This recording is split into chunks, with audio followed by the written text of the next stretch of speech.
ಬಳ್ಳಾರಿ ಮೇಲೆ ನನಗೆ ಅದ್ರ ಡೀಟೇಲ್ಸ್ ಗೊತ್ತಿಲ್ಲ. ಜಸ್ಟ್ ನಾನು ಈ ಟಿವಿದಾಗ ನೋಡಿ ನ್ಯಾಚುರಲಿ ಇಡಿದವ್ರು ಮಾಡಿದಾರಂದ್ರೆ ಅವ್ರಿಗೆ ಕಾಂಗ್ರೆಸ್ ಪಾರ್ಟಿ ಮೇಲೆ ಮೊದಲಿಂದ ಇಟ್ಟಿದೆ.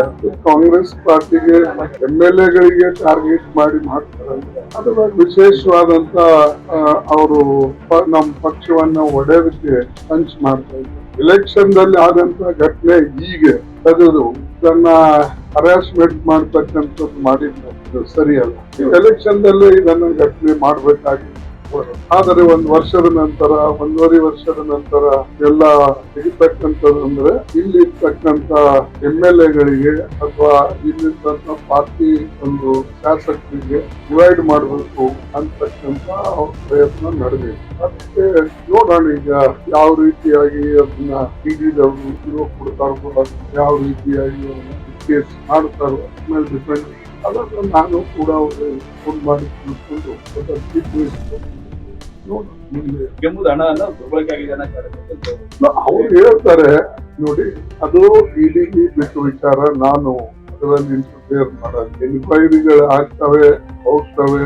ಎಷ್ಟೋ ಜನ ಎನ್ಕ್ವೈರಿಗಳು ಮಾಡಿದ್ದಾರೆ. ಚುನಾವಣೆಗಳೇ ಕೋಟ್ಯಾಂತರ ರೂಪಾಯಿ, ಸಾವಿರಾರು ಕೋಟಿ ಇದು ಸೀಸ್ ಮಾಡಿದ್ದಾರೆ. ಅದು ಎಲ್ಲಿದೆ, ಯಾರ್ದು, ಏನು ಇಲ್ಲಿವರೆಗೆ ಲೆಕ್ಕ ಹೊರಗೆ ಬಂದಿದೆ. ಎಲ್ಲಾ ಪಾರ್ಟಿನೂ ಕೂಡ ಸೀಸ್ ಮಾಡಿದ್ದಾರೆ. ಅವಾಗ ಅವೆಲ್ಲಿ ಹಣಗಳು, ಅದನ್ನ ಯಾವ ಬಿಜೆಪಿ ಬಂದಿಲ್ಲ. ಎಲ್ಲರಿಗೂ ಗೊತ್ತಿದೆ ಯಾರು ಎಷ್ಟೆಷ್ಟು ಖರ್ಚು ಮಾಡ್ತಾರೋ ಚುನಾವಣೆಗಳಲ್ಲಿ.